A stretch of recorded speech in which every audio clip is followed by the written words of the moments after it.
morning, I'm Charlie Frost. A five-figure taxpayer-funded payoff given to Lord Mandelson when he was sacked as ambassador to the US last year is being reviewed.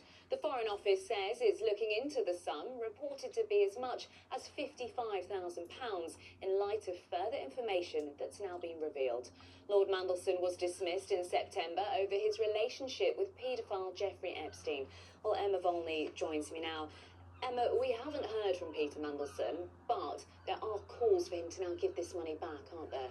Yes, so allies of Sir Keir Starmer are urging Lord Mandelson to return the money or donate it to a victims' charity. This controversy is fast becoming a major headache for the Prime Minister. Some of his critics are calling on him to sack his Chief of Staff, Morgan McSweeney. Others are calling for he himself to step down as leader, and it's all because of his decision to recruit Peter Mandelson as US Ambassador in the first place. It's also being reported in the Sunday Telegraph that Deputy Prime Minister David Lammy warned Sir Keir against the appointment, but obviously he went ahead with it anyway, so it's his judgment that is being called into question, that is under intense scrutiny. Now, as we know, the Metropolitan Police has launched a criminal investigation into Lord Mandelson for potential misconduct in public office, even searching his houses following the emergence of documents which appear to show him passing on confidential, market-sensitive information to Jeffrey Epstein following the 2008 financial crisis. And this was back when he was Business Secretary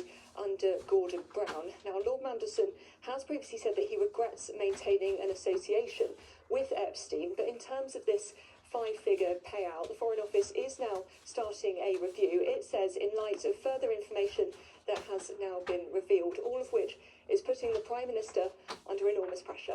Emma, thank you very much. And you can hear more on the latest release of the Epstein files on this week's Talking Royals with Chris, Lizzie and Charlene. That's on ITV1 and STV at 12:30 this afternoon, or you can watch now on YouTube or ITVX. The US news anchor Savannah Guthrie has told her mother's possible kidnappers, "We will pay," in a video pleading for her safe return. Nancy Guthrie disappeared in the middle of the night from her home in Arizona last weekend. Authorities believe she was taken against her will. Police are continuing to search her house where she was last seen. In the video released by Savannah on social media last night, she and her siblings beg for their mother to be reunited with them. We received your message, and we understand. We beg you now to return our mother to us so that we can celebrate with her. This is the only way we will have peace. This is very valuable to us, and we will pay. The government is bringing in changes to apprenticeships in England, which it says will help make up the skills shortfall in major industries like energy and defence.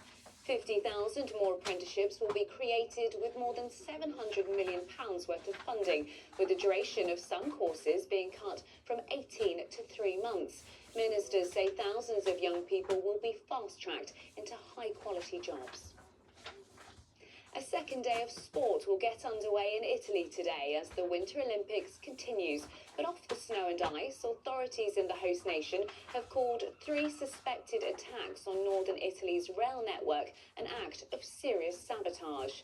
A fire, severed cables and an explosive device all caused severe disruption for travellers as thousands gathered for the start of the competition yesterday. Meanwhile, there have also been protests near Olympic venues. The main demonstration saw around 10,000 people take to the streets of Milan to protest over housing costs and the environmental impact of the Games. And there's no end in sight to February's relentless rain, with 90 flood warnings in place in England this morning and 1 in Scotland. Most of the warnings cover the southwest of England, which suffered some of the worst flash flooding last week, as well as the Midlands. Data from the Met Office shows some parts of the UK recorded more rainfall in the first 5 days of this month than it usually does in the whole of February. Well, that's it for now. Do join us for the lunchtime update at 1 o'clock. Until then, have a great morning. Goodbye.